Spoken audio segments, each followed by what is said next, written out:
100 jours de prière, jour 68. Sabbat 9 avril 2022. Le pardon de nos péchés. Lisons 1 Jean 1, verset 9.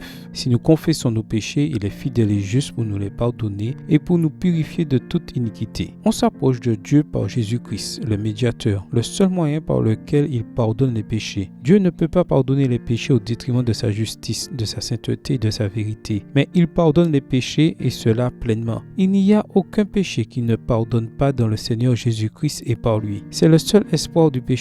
Et s'il se confie ici dans une foi sincère, il est sûr d'un pardon complet et gratuit. Il n'y a qu'un seul canal et il est accessible à tous. Et par ce canal, un pardon riche et abondant attend l'âme pénitente et contrite et les péchés les plus noirs sont pardonnés. Remercions Dieu que celui qui a versé son sang pour nous vive pour plaider, vive pour faire intercession pour toute âme qui le reçoit. Si nous confessons nos péchés, il est fidèle et juste pour nous les pardonner et nous purifier de toute iniquité. Le sang de Jésus-Christ nous purifie de tout péché. Il est meilleur que le sang d'Abel, car le Christ vit toujours pour intercéder en notre faveur. Nous devons garder toujours devant nous l'efficacité du sang de Jésus, ce sang qui purifie la vie et la maintient en vie, accepté par une foi vivante est notre espérance. Nous devons apprécier de plus en plus sa valeur inestimable, car il ne parle en notre nom que lorsque nous revendiquons par la foi sa vertu en gardant la conscience pure et en paix avec Dieu. Il est représenté comme le sang qui pardonne, inséparablement lié à la résurrection et à la vie de notre Rédempteur, illustré par le ruisseau toujours jaillissant qui part du trône de Dieu, l'eau du fleuve de la vie. Question venant du fond du cœur. Êtes-vous connecté à Jésus et utilisez-vous le canal pour obtenir le riche et abondant pardon qui vous attend? Remerciez Dieu d'être mort pour vous afin que vos péchés soient pardonnés lorsque vous les confessez grâce à sa fidélité. N'oubliez pas de garder par votre foi vivante et votre espérance les regards fixés sur Jésus qui, par son sang, purifie et maintient la vie. Prions. Demandons à Dieu de nous pardonner nos péchés et remercions-le pour son sang versé pour nous, pour notre vie qu'il plaide et pour son intercession en notre faveur lorsque nous nous abandonnons à lui. Prions pour que les membres de l'Église au Mexique comprennent que l'Église adventiste du 7e jour est un mouvement prophétique avec un message prophétique auquel le ciel a confié une mission prophétique très spéciale et que le moment est venu de briller pour la gloire de Dieu. Prions pour un esprit saint et la capacité de choisir de demeurer dans des pensées justes. Prions pour les écoles et les hôpitaux adventistes qui sont confrontés à la crise économique et doivent trouver des moyens créatifs pour pouvoir continuer à enseigner, à soigner et à restaurer et à faire fonctionner les écoles et les hôpitaux. Amen. Que le Seigneur vous bénisse.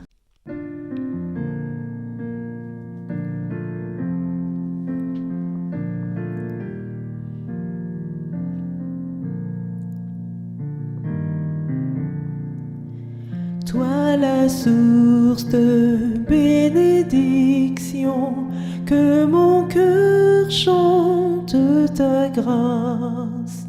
Sans cela, c'est ta compassion nous pousse à chanter ta gloire. Apprends-moi toujours t'adorer, que je célèbre ta bonté, tandis que j'attends ton retour, plein de joie, rempli d'amour.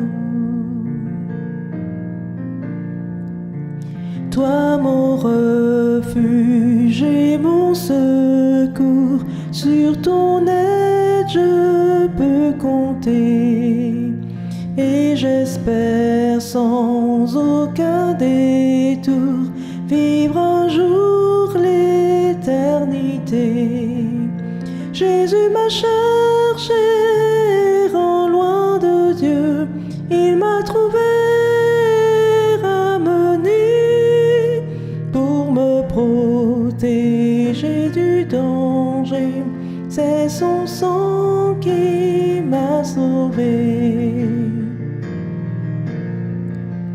Oh, quelle grâce inestimable, je ne saurais la payer, comme des liens inébranlables, qu'à toi je reste attaché. Plutôt que d'être tenté loin de toi, risquant de perdre ton Seigneur, prends mon cœur, qu'il soit à toi pour toujours. Je t'en prie, Seigneur, prends mon cœur, qu'il soit à toi pour toujours.